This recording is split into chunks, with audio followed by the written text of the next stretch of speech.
दो चीजों का मुतलाशी बनाया, यानी दो चीजों से इसकी परवरिश होनी है, दो चीजों से। और जिस्म को अल्लाह ताला ने दो हैत अता फरमाई, एक है जाहिरी, एक है बातिनी। हर एक के लिए है कि नहीं है? जाहिर और बातिन। जाहिर मतलब जितनी चीजें दिख रही हैं, बातिन मतलब छुपी हुई चीजें।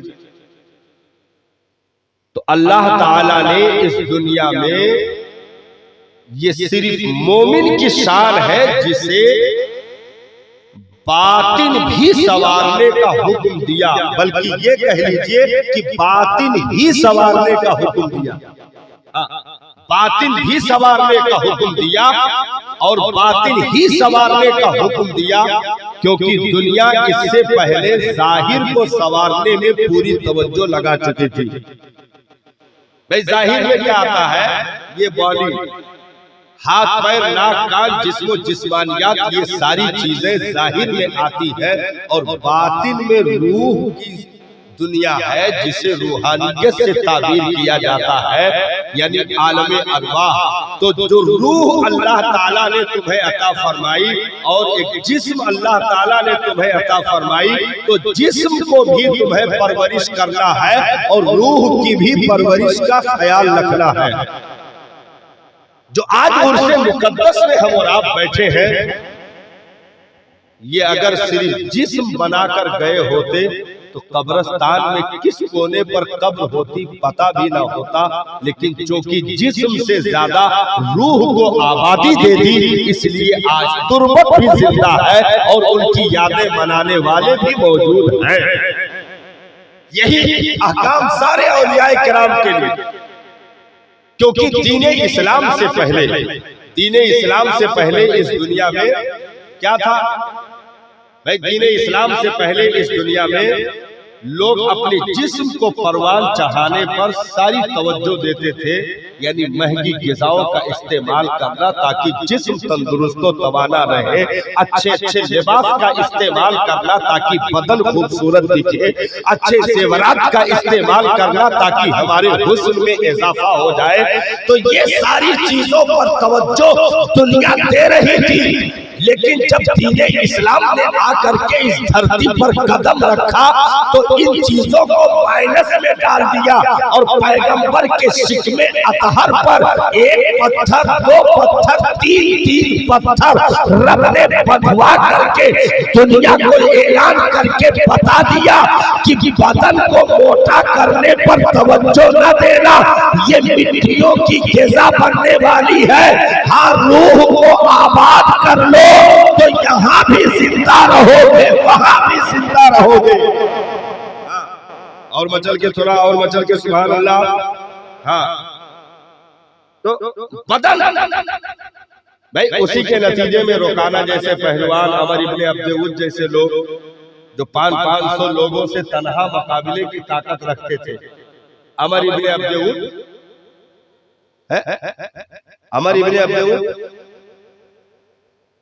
तनहा 500 आदमियों से लड़ने की ताकत रखता था। सरकार ने एक दिन ऐसे जाते हुए कोने पे मुलाकात हो गई तो सरकार ने इरशाद फरमाया, रोकाना कलमा पढ़ लो। अब वो मजाक उड़ाया, कहा अगर हमें कुश्ती में आप पछाड़ दीजिए तो हम कलमा अभी पढ़ लेंगे। ये सोच के वो बोला था कि ये मैदान इनका है नहीं, क्योंकि सरकार के बदन की हैत ऐसी थी कि न ज्यादा दुबले थे न ज्यादा मोटे थे, बस उतने थे जितने पर हुस्न कंप्लीट होता है। हाँ, जितने पर हुस्न कंप्लीट होता है, मेरे सरकार के बदन की साख्त ऐसे ही थी, और वो भी पेट पर पत्थर। तो रोकाना ने मजाक उड़ाया, कहा आप मुझे कुश्ती में पछाड़ दीजिए तो हम कलमा पढ़ लेंगे। वो समझा कि अभी जब कहेंगे भाई, जैसे कारी साहब डॉक्टर के यहाँ दवा लेने जाए तो डॉक्टर पुड़िया पैक करने लगे या इंजेक्शन सीधा करने लगे तो हजरत कहे कई मैंने हटाओ ई वाला डालो, ई वाला इंजेक्शन भरे है नहीं नहीं का निकाल फेंको, वो वाला जो रखी सीसी लाल वाली उसका भरो। डॉक्टर का कहीं बहुत काबिल है तो ही लगाए है कि नहीं। तो अब ये क्या कहेंगे, अरे नहीं डॉक्टर साहब वो तो मजाक कर रहा था, आप जो काम कर रहे हो आपका मैदान अलग है, मेरा मैदान अलग है। तो रोकाना ने कहा कि अगर कुश्ती में आप पछाड़ दें तो हम दीन का कलमा पढ़ लेंगे, ये सोच करके कि नबी अली हाथ जोड़ेंगे और कहेंगे रोकाना तेरा मैदान अलग है, मैं नबी बनकर आया हूँ तबलीगे दीन के लिए, इस्लाम के कवानीन के निफाज के लिए, मैं तो कुरान सुनाने वाला, मैं तो उम्मत को सीधा रास्ता बताने वाला, ये लड़ना भिड़ना कुश्ती अखाड़ा ये तेरा मैदान है। रोकाना मुझे माफ कर, कलमा पढ़ना पढ़, लेकिन मुझे लड़ने की दावत ना दे। लेकिन रोकाना के उम्मीद के खिलाफ बात हो गई। रोकाना के उम्मीद के खिलाफ बात हुई। जब कहा कि अगर कुश्ती में पछाड़ दे तो मैं कलमा पढ़ लूंगा। सरकार ने इरशाद फरमाया रोकाना वादे से फिरेगा तो नहीं, जो ये कह रहा है इस पर कायम रहेगा, वादे से हटेगा तो नहीं। अब उसके कदमों नीचे जमीन खिसक गई कि तो लागत है सीरियस नहीं, लेकिन अब बड़ा पहलवान था, नामी गिरामी था, तो बेइज्जती समझा भागना। तो कहा कि हाँ भाई जब कह दिया कि कलमा पढ़ ले तो पढ़ लेता है फिर।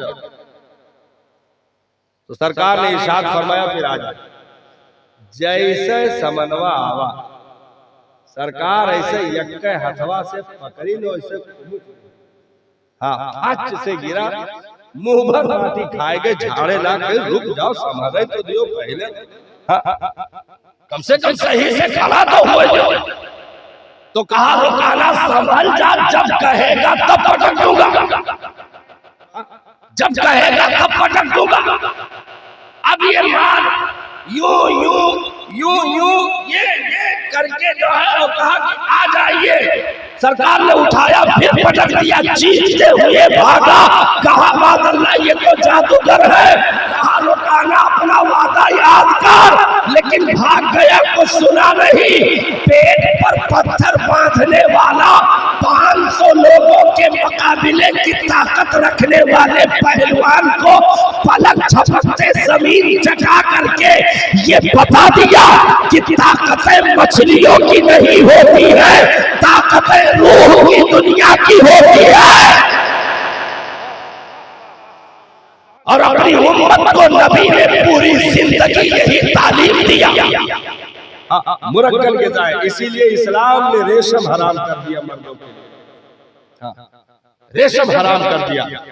हजरत फारूक आजम को अपने दौर में बाकायदा ऐलान करते थे, शरायत में थे, ये गवर्नरों को शरायत देते थे, खबरदार अपने घर के चौखट में चौकीदार न रखना, खबरदार कोई तुर्की घोड़े पर सवारी नहीं करेगा। तुर्की घोड़ा उस दौर में मशहूर था, महंगा था, लोग बैठते थे तो फख्र होता था कि हम देखो कम से कम तुर्की घोड़े बैठ गए। तो कहा कहीं गुरूर ना आ जाए, घमंड ना आ जाए, इसलिए कोई तुर्की घोड़े पर सवारी नहीं करेगा। इरशाद फरमाया खबरदार कोई छना हुआ आटा नहीं खाएगा। यानी इस बदन के गुरूर, तकब्बुर, अकड़ को बिल्कुल कदमों तले रौंद करके रख दिया। हाँ, रातों की तारीखियों को इतना बेदार कर दिया कि पाए मुबारक में वरम आ गए, इतना लंबा कयाम हो गया, सजदों में इस कदर रोए कि मुसल्ले भी गीले हो गए, दाढ़ी आंसुओं से तर हो गई।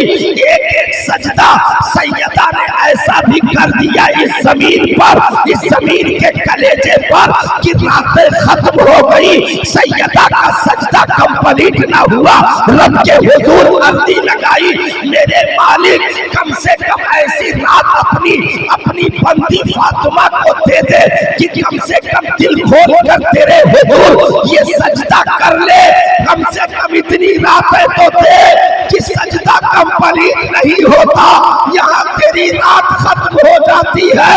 वो सैयदा जिसके चादर में 72 पेवंद लगे हो, उनके सजदों का आलम ये है कि रात मुख्तसर पड़ रही है, यानी ये पत्थरों को गले लगा करके, लुकमों से दूर हो करके, मुसल्ले को, सजदे को, तस्बीह को, तिलावत को आबाद करके सहाबा ने और मुस्तफा जाने रहमत ने ये दुनिया को बता दिया कि अगर दुनिया में जिंदा दिल बनकर रहना चाहते हो तो बदन से ज्यादा रूह को आबाद कर लेना।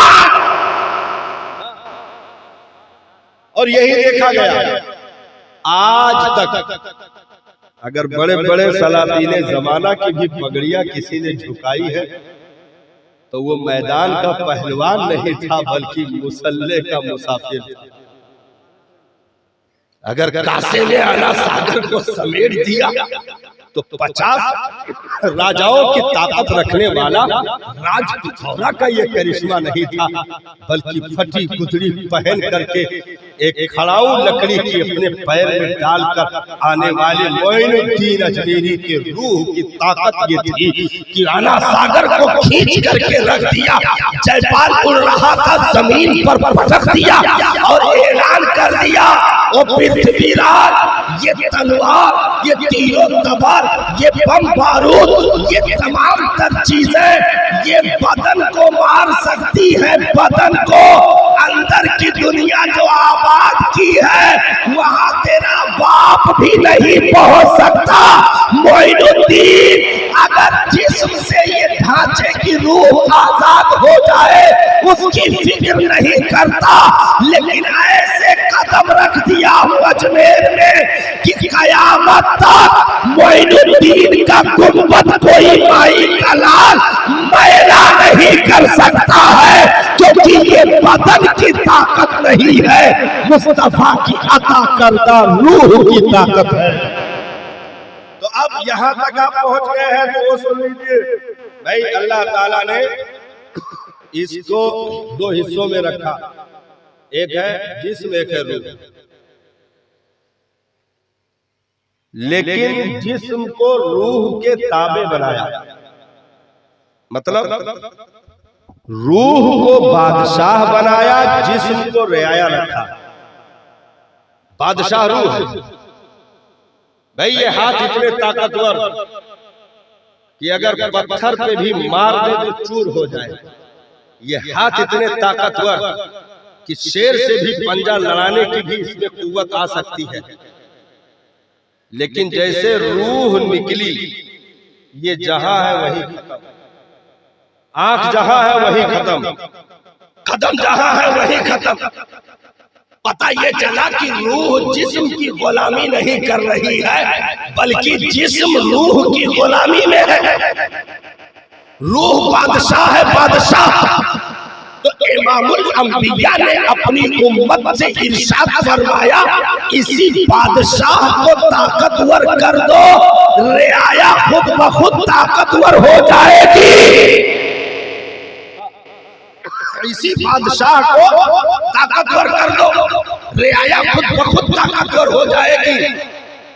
और सिर्फ रूह को तुम ताकत दे दो, बदन को ना भी दो तब भी कोई फर्क नहीं पड़ता।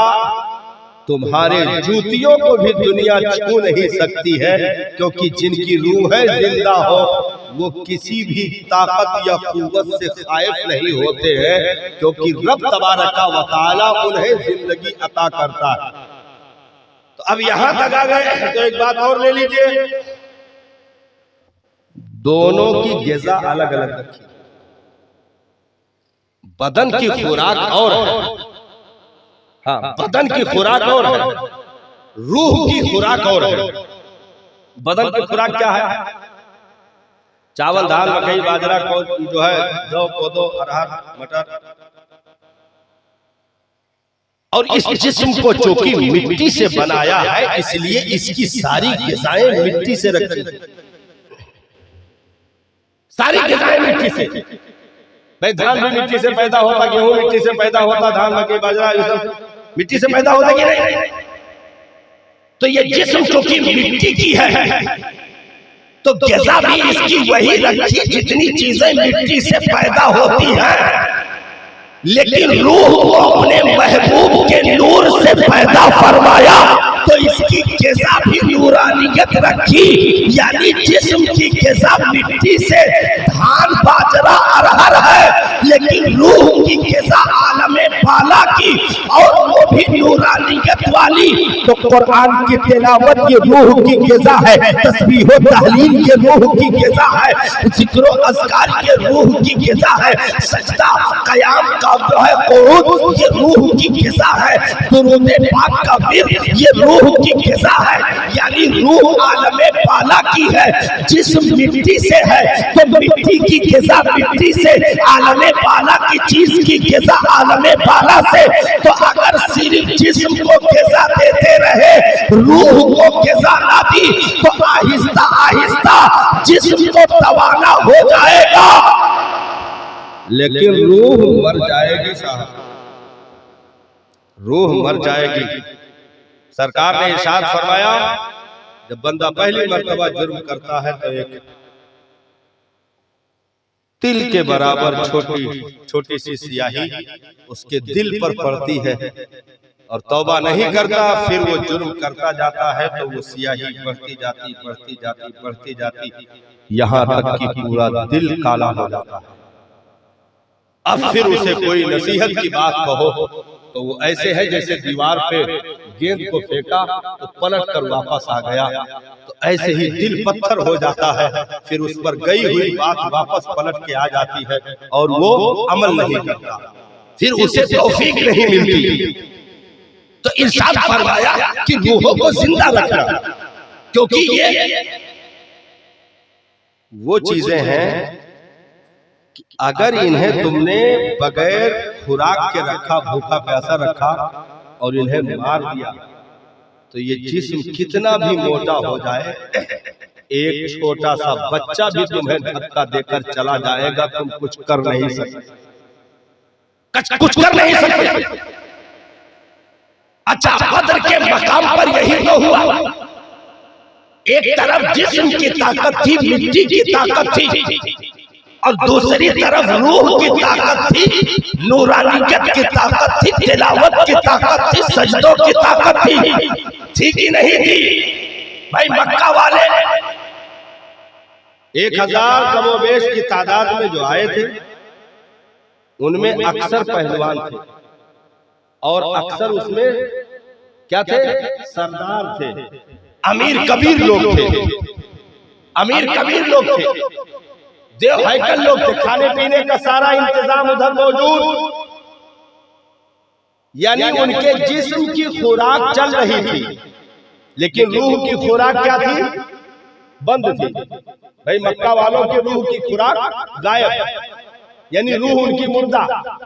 इसीलिए कुरान ने इन मक्का की गलियों में टहलने वाले मुशरिकीन के लिए कहा, महबूब ये मुर्दा है, ये गूंगे हैं, बहरे हैं, सुम्मुन बुकुमुन उम्युन, ये गूंगे हैं, बहरे हैं, अंधे हैं, ये न सुन सकते हैं, न जवाब दे सकते हैं, न हक को देख सकते हैं।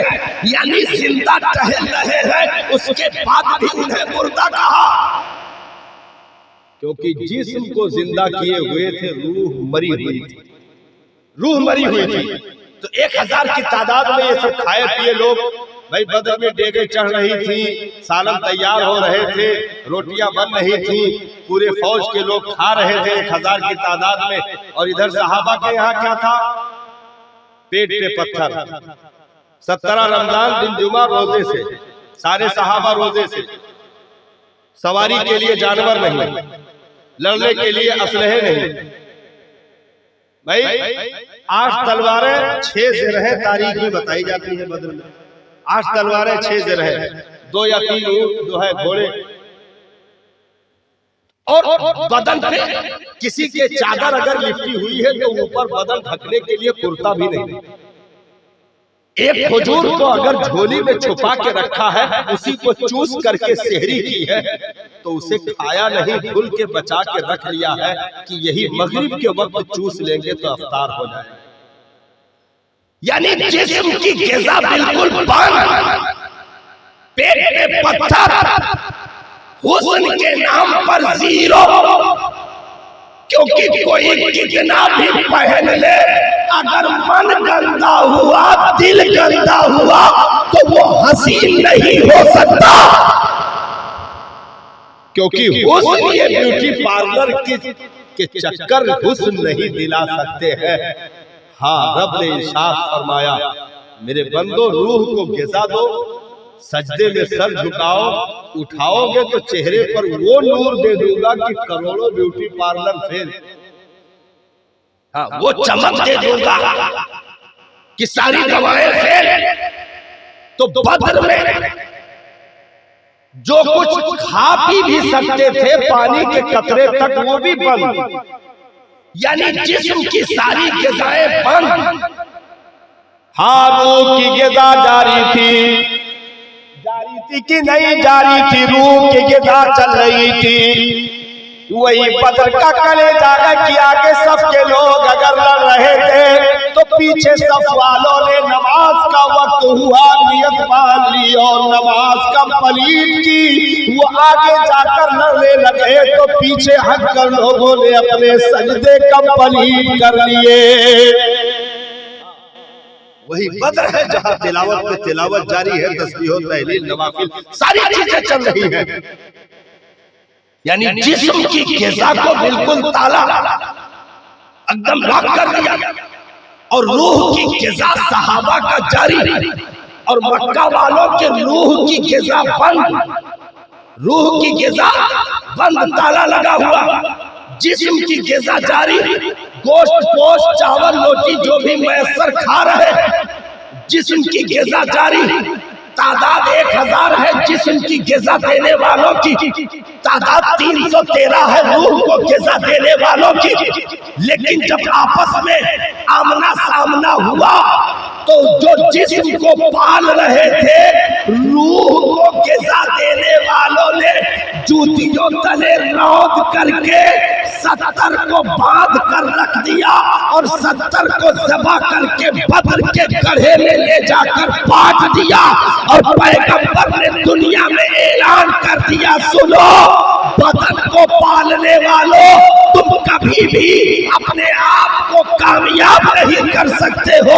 हाँ, अगर कामयाबी चाहते हो तो रूह को ताकतवर कर दो, रूह को जिंदगी दे दो। रूह को सजदे से जिंदगी मिलती है, रूह को तिलावत से जिंदगी मिलती है, रूह को जिक्र अस्कार से जिंदगी मिलती है। इसलिए हमें और आपको अल्लाह ताला ने रूह की ग़िज़ा को फराहम करने का हुक्म भी दिया और मौका भी अता फरमाया। हाँ, अस्सलाम वालेकुम रहमतुल्लाहि तआला। चलिए इंशाअल्लाह।